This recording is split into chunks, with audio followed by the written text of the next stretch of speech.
if there is any ringing indictment on this regime in terms of incompetence and failures in the responsibilities, I think is the census, whatever the detail. It's extraordinary, as I said, that it will happen in 10 years and takes you 10 years. And it's extraordinary that you fail to spot this. And it's extraordinary how you respond to it. And you're simply telling Ugandans that Uganda is being silly. When you question, which I've not even answered it, and I've not answered it because I'll possibly answer it later, you deliberately decide to let go and you ask, how do people in this regime, how do people in this country, how do we plan? Right. Because you generally can't plan. Okay. So what tells you is that, we've outsourced, we've been outsourced for God. So it's not surprising that we have the messes that we have in public services, whether health, education, or anything else. And it's not surprising that the other day I was at KCCA clinic, and people are asking for, and I hope people are watching, people are asking for 4 million shillings to provide basic amount of drugs, which they do relatively for free. It's an open place in city center. The provisions there means that if there is another bomb in the streets of Kampala, the most central, obvious part of emergency services, they do not have facilities for that. At the center, that place is the center heart of government with many ministries. That place also includes parliament. But as I said, it includes the overall political administration of Kampala City Center. It tells you how terrible we are as a nation state, as far as actually responding and dealing with the day-to-day issues of the people concerned. I still want to get back to you later on. You've not answered my question. But I first want to move to Ramshana. Mr. Ramshana, an error 10 years ago has been reflected just now. We are not sure what happened in 2022. We are not sure what happened years back. We are not even sure if we gotten the right data currently. My question to you is, shall we ever get accurate data when it comes to census? Whom does Ubos account? Ubos does not account Ugandans. Ubos accounts the sovereign, the owner of Uganda, and that's Mr. Museveni. So I'll come to that. But I have already Mr. Museveni, if I'm very accurate, using this figure to complain that 30% are still below poverty line because they have not listened to him. Have you heard about that? He was simply saying that he has achieved by having 70% out of poverty. But it was just scientific. I think he thought that if he said 70% are now out of poverty, then he would begin complaining. So he switched it. Eh? So he switched it the other way around. Yes, instead of saying the glass is 70% full, he said, no, the glass is 30% empty, and I'm really very unhappy. So people relaxed. But if he had said, no, we are about to fill the glass, it's now at 70%, then people would have looked into the glass to see whether it is 70% full or actually very empty. So I want to begin from there. That are we 70% out of poverty? So I've just been reading. I have two figures from World Bank and some other source. But by 2020, I think they were looking at absolute poverty. If one earned $1.9 per day.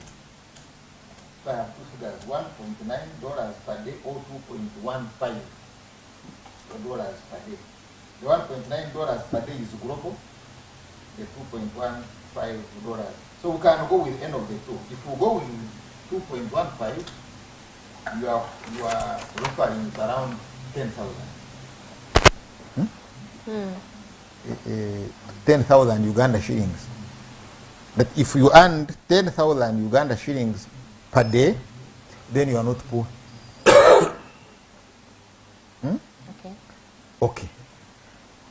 A kilo of meat is is around 18,000. So if you are earning 10,000 shillings per day, and you are not spending on anything, any other thing, you still have to buy. But is it possible you can earn 10,000 and not spending on anything? Antonio is saying, if you are earning 10,000, he's saying people have 70% of Uganda's population is now out of poverty. Why? Because they are earning 10,000 shillings per day. So according to him, therefore, 10,000, if you go by this figure, of course there is some other figure of around 4,000. But if you go by the figure of 10,000 per day, a family of 2 people, you can't buy meat. You can't buy meat. If you bought a kilo of meat, half a kilo of meat, then you will not buy charcoal, or you will not buy electricity, but power, and you will not buy any other food. I'm talking about the value of 10,000. Right. So how many? So that's 300,000 shillings per month. So if you are not paying rent, if you are not meeting transport costs and other basics, at 10,000 you can't pay school fees. To pay school fees for a child in Makerere, you is out of poverty. You need 6 months. To pay school fees? Yes, because that's around 1.8 million. And that means you are not incurring any other expenditure. You are saving 100%. So, simple house, call it around 300,000 for beginners. Chireka, those outskirts, 2 rooms. I don't even think you can get 2 rooms, a decent place at 300,000. But let's also go by that. That means you would have to spend all your earnings on accommodation. So at 10,000 shillings per day, I'm not very sure you would get a decent place in a slum. So therefore, is this figure accurate? Can you say, by way of this, by way of expenditure, that 70% of the population of Uganda now are out of poverty? That therefore, if the others had listened to this parish model thing, and that they would have gotten out of poverty. Okay, if you get 49 million, 49.5 million, or 45.9? Yeah. 45.9. It's 45.9. Let me stretch it to 50 million for ease of mathematics. If it is 70%, of the 50 million is 14 million people. So he's saying 14 million people are out of poverty, meaning they are earning 10,000 shillings per day. But what is your population? 50 million. If it is 50 million, and more than half of that population are children, so you knock off the 20 million. So he's simply telling you that 14 million of the 20 million are out of poverty. So basically he's saying all of you are employed but earning small. With the rate of unemployment that we have in Uganda, which is very glaring. So if you use some simple, I'm using these methods we used to use to check malaria, because to check fever.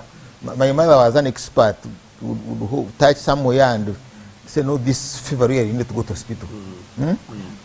So if I'm to use the same methods, you really see that these figures don't add up. Now today there was some interesting joke, no complaint, and later on a joke, that by 2014 the disabled were 6.4 million.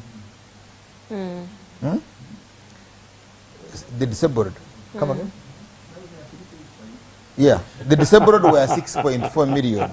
10 years later, the disabled are 3.4, meaning that the 3.4 either healed through miracles, these miracles you see around, or they died, and therefore you don't have any more disabled. And they are not accepting that, meaning it's not true. Oh, who is not The accepting? disabled. No, let's even go by this figure. If you look at the rate of accidents of border borders, just border borders alone, the menace of border borders, there is no you can tell me that even that the figure so declined by more than, isn't this 100%? Nearly. By more than 100%. So you really see it does not make. But who complained? There are two people who have complained about these results. The first one are the tribalists. Those are the first complainers. It's like as if they were in a race. The second category of complainants are the religious, the religious people. I have never known why the religious people are in competition. The Muslims and the Catholics, Protestants, actually because they don't bundle, they don't combine the other two as Christians. They now want to say the born agains are more than this. I've never known why it's extremely very, very important. So those are the complainants. I have not heard the political class complain. If Mr. Museveni had complained, now we would be having a different result. So why is he comforted? So we now go and look at figures of the population in Buganda. So they say the Baganda as a tribe is still the most dominant. Right. But I want you to look at it vis-a-vis the Itisots. Because the initial information I had before, though not statistical, was that the Itisots were the second largest tribe. But if we go by this, what is the difference between the two? Now, you have the Baganda as a tribe, and then you also have the population in Buganda, and then you also have the population in Central. You see, the three are different, though they could be almost the same. And then you have the population in Western Uganda. There is a misunderstanding about this geographic area, that many people think Western Uganda is about Mbarara, Bushenyi, and Kigezi. Western Uganda starts from Karuma. From Karuma up to Rakai, the border with that border with Rakai, the district that border Rakai, those are senior areas. That's Western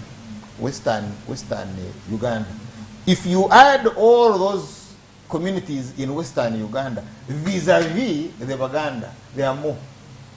And provided you get that, then Mr. Museveni is comfortable. Because from a geographical point of view, he will get more than 90% of the population in the West. Actually, he is going to complain, because he's going to be getting 90% in the West. His results will be around 4 million. The opponent will be 1.5 million. He will say, but most of my votes disappeared somewhere. So as long as the two populations balance, or the other one is more than this. Because you see, if Western Uganda was more than Buganda by a big margin, there would be complaints. You get? Because the Baganda look at Western Uganda as one tribe. There is that misconception. And so now that's resolved.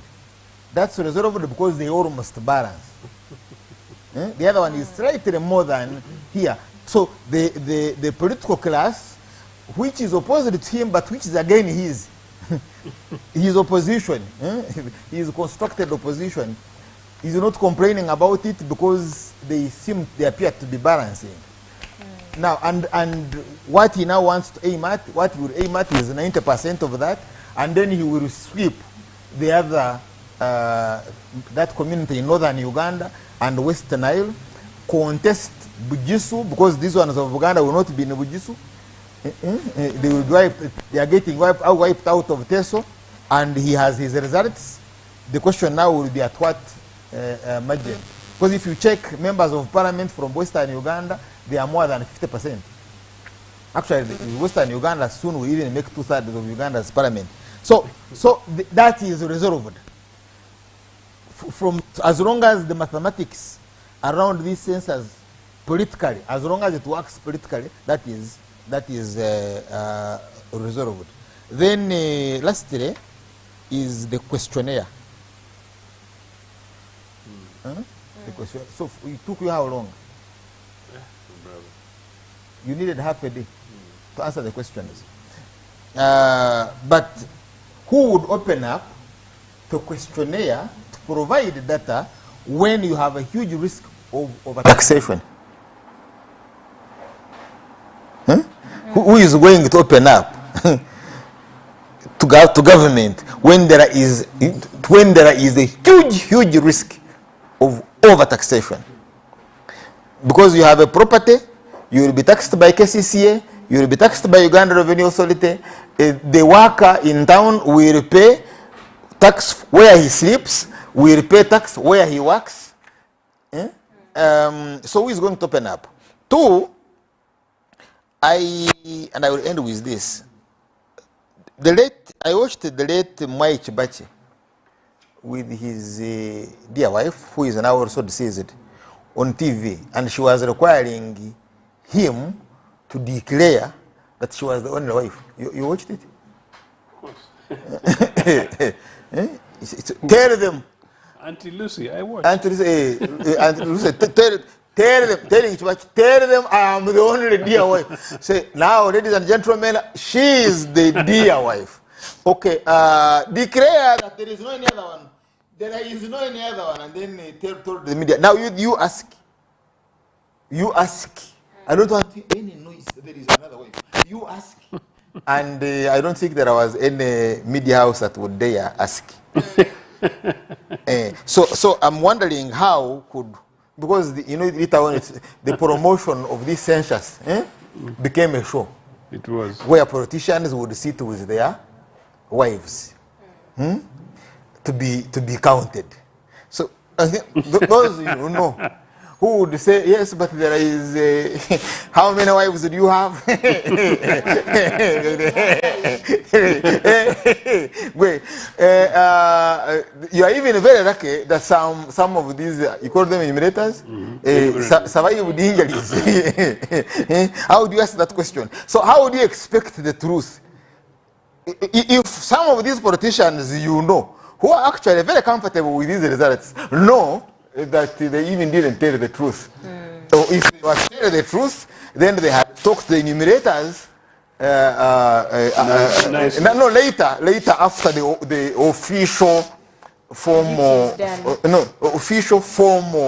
enumeration. You call back and say, oh yes, I didn't tell you, but when you go to visit her, she will tell you, by the way, what did she say? Did she say she has another man? What name did she say? Let me move to Mr. Ocheno. One of the statements Mr. Rumshana made is that Ubos, Uganda Bureau of Statistics, report to His Excellency. Does that mean the Parliament completely doesn't have any role in overseeing such an agency to make sure that next time we do not have such an error, or it only has to be handled by the big man? No, Charles is saying that the Supreme Command of the Republic of Uganda is Mr. Museveni. It does not mean that there are no other agencies involved in this. Of course, Parliament has got a role to play in this, and you would possibly question why and how, again, they themselves, and particularly as the guys who allegedly redistribute money, they've been redistributing monies on false figures for the last 10 years. That's why I was getting a little bit agitated, almost close to annoyed, and saying that, knowing very well that then for 10 years, how were they determining whether or not to, anyway, Uganda doesn't matter, because census in normal democracies and under UPC government would need to know the size of Kawempe in order to add an extra bus, public bus, to justify public bus.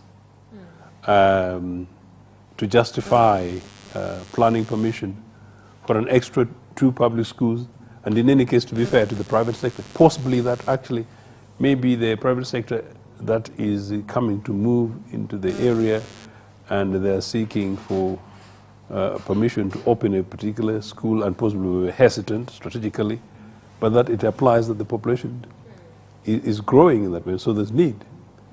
And including these funny shopping arcades in the streets of Kampala, some of which are expanding on marshlands, on swamps, that should not be allowed. They'll say that, look, you know, the demand for these facilities are there. So really, since we will not talk about it, census is not about numbers and figures. It's about detailed strategic thinking on behalf of government. Health facilities, educational facilities, public service in terms of infrastructure, possibly even Mabatis, whether how many we take to Karamoja and how many should find themselves in Kasaija's bathroom, you know. So, so these are important. But the point is this, that, well, if you're a chief executive, I just don't know how under a Milton Obote administration you would have a false census figure or not know for 10 years. And the minister responsible would have a job, and the head of that organization would have a job. And that's some of this. There is no way it would happen. And certainly, like Charles was saying, I don't think it would happen under any current administration in Tanzania since Julius Nyerere. It would not happen. You know? So it's basically as that. Now, for legislators, let's wait and see what they say, what they don't see. In any case, as I said, maybe they should be refusing to see these people. Maybe the heads of these organizations should be summoned by police. And in any case, and I have an interest in that because I know some of these guys. You know, to the extent that even leading to this, you saw people in a very strange way quarreling over 50,000 shillings having been not paid or not paid. Yeah. The whole thing looked so basic, so streetwise. It's almost like these people in election times who are trying to struggle with some dubious mafia-like NRA candidates in their primaries, because that's what they do. You know, that my money you not given me for, you know, riding a bicycle across the road. So that was happening. But it's a national census. I been involved or present in national census, or when national censuses are taking place in various countries. Again, it doesn't happen like magic, almost like elections. And again, I'll take you back to maybe the Nyerere thing. There's something wrong in this country. I was at the home of Julius Nyerere a few days ago. I saw the home. I saw the remains of Julius Nyerere. I saw the modesty. I saw the manner in which Tanzanians carried themselves.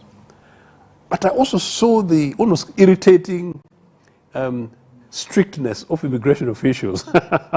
Although we had this organized delegation, they're very precise. Charles, you notice? I was nearly getting irritated. Can't these guys know that we're a group from a particular grouping going to go into Julius Nyerere and it's a chartered flight, you know, kind of stuff. Why should they go? But they were being very deliberate, very precise. And I said, in between this, there is something about statehood and nationhood. Precise. Number two, our bus, our coach, did not have police outriders. Without further details, we ended up at Julius Nyerere's place. I saw how Madaraka, handsome, decent son of Julius Nyerere, conducting himself in this space. But I want to say something else. Charles, we had the mother of the Republic of Uganda, fantastic lady by the name Mama Mira. She's a fantastic lady, you know, in there, plus all these people. No police officer carried a gun. The only other government serious vehicle was a vehicle for Ugandan diplomats in that place. And I was thinking that had it been here, tanks of these guys would have been surrounding. Suppose, like the other day when his wife, his Mama Maria was around and things. So, and I'm saying there's something in this country which is clearly wrong. So people pretend to be very serious about very, very basic things. Mr. Chena, if you say there's something wrong in this country or there's something wrong, question is, what is it? This Who regime, can make it no, better? this regime is tired. This regime, Beatrice, is tired. Mr. Museveni is tired. Uganda has been unfortunate. 40 years ago, NRA stumbled in power and they've been struggling with it. I think the time is really now. Mr. Museveni needs to retire. Maybe somebody in NRA fresh needs to come up with some bit of energy.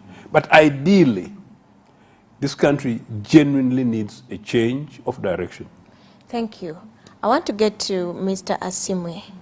In such an occurrence where there is an error in data collection and everything, how does that affect development planning?